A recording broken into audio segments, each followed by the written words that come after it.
Hello दोस्तों। आज हम सिंपल फ्यूचर सेंटेंस करेंगे, यानी कि सरल वाक्य भविष्य में। यानी इससे पहले वाले वीडियो में मैंने आपको सिंपल सिंपल सेंटेंस के प्रेजेंट पास्ट करवा रखा है। और उसमें मैंने कई सारी चीजें आपको बता रखा है, यानी सिंपल पास्ट सेंटेंस क्या होते हैं, सिंपल प्रेजेंट सेंटेंस क्या होते हैं। तो आज हम सिंपल फ्यूचर सेंटेंस के बारे में जानेंगे। अगर आपने इससे पहले वाली सीरीज को नहीं देख रखा है तो लिंक डिस्क्रिप्शन में आप जाकर के उसे जरूर देखें, ताकि आपको ये सब और सारी चीजें कंटिन्यूअसली समझ में आए। तो शुरू करते हैं अपनी क्लास। देखो, सरल वाक्य सरल सिंपल फ्यूचर सेंटेंस में हर जैसे शब्दों में मैंने दो दो कैटेगरी करवा रखा है। इसमें भी हमारा दो टाइप्स की कैटेगरी है। सबसे पहला वाला कैटेगरी क्या है कि विल बी, यानी विल बी इस वाक्य के अंत में गा गे गी का प्रयोग होता है। क्या होता है? गा गे गी का। राम घर पर होगा, Ram will be at home. यहाँ पर जो है कुछ भी हमें शैल या विल का प्रयोग नहीं करना है। मतलब इसमें हमें सबों के साथ विल का प्रयोग करना है। सेल अब हम करें नहीं करें कोई इससे फर्क नहीं पड़ता है। यानी इसमें सब्जेक्ट में कुछ भी होगा, आपको विल बी का यूज करना है। जैसे राम घर पर होगा, Ram will be at home. पापा थके हुए होंगे, पापा विल बी टायर्ड। अब देखो, मैंने आप लोगों को बता रखा था कि सिंपल सेंटेंस क्या होते हैं। सिंपल सेंटेंस ऐसे होते हैं जिसमें या तो वर्ब नहीं होगा, और अगर वर्ब होगा भी तो वो सब्जेक्ट नहीं करेगा। तो सेम इसी में भी है, फ्यूचर में भी ऐसा ही होगा। सिंपल फ्यूचर सेंटेंस में भी वर्ब नहीं होगा, और अगर होगा भी तो वो उसको सब्जेक्ट नहीं कर रहा होगा।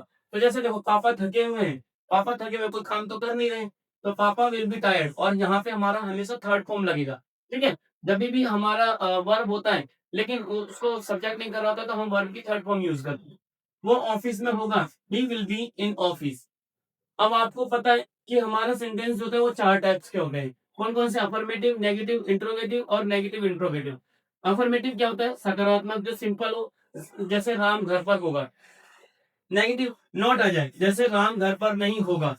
इंट्रोगेटिव, जिसमें पर्सन पूछा जाए, क्या राम घर पर होगा, क्या हमने पूछ करके उसको क्वेश्चन बना दिया, यानी इंट्रोगेटिव बना दिया। और नेगेटिव इंट्रोगेटिव, जिसमें क्वेश्चन पूछा जाए और नॉट आ जाए, तो वो हमारा क्या होता है? नेगेटिव इंट्रोगेटिव होता है। इसको हम एग्जांपल से और अच्छे से समझते हैं। देखो, ए मतलब affirmative, he will be in office, वो ऑफिस में होगा। एन मतलब negative, he will not be in office, यानी वो ऑफिस में नहीं होगा। यानी विल के बाद और बी से पहले हमें जो है नॉट लगाना है। इसके बाद इंट्रोगेटिव में will he be in office, क्या वो ऑफिस में होगा, यानी सब्जेक्ट से पहले विल और सब्जेक्ट के बाद बी लगाना है आपको। और नेगेटिव इंट्रोगेटिव में will he not be in office, क्या वो ऑफिस में नहीं होगा। तो इस प्रकार से, यानी सब्जेक्ट से पहले विल और सब्जेक्ट के बाद नॉट, फिर बी लगाना है आपको।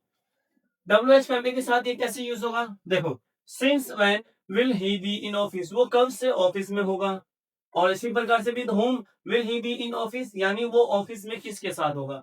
तो उम्मीद करता हूँ कि आज की कैटेगरी वन जो है सिंपल फ्यूचर सेंटेंस में आपको अच्छे से समझ में आया होगा। अब हम नेक्स्ट वीडियो में कैटेगरी टू के बारे में जानेंगे। तब तक के लिए वीडियो को लाइक करो, अपने दोस्तों के साथ शेयर करो और बेल आइकन जरूर दबाओ। मिलते हैं नेक्स्ट वीडियो में।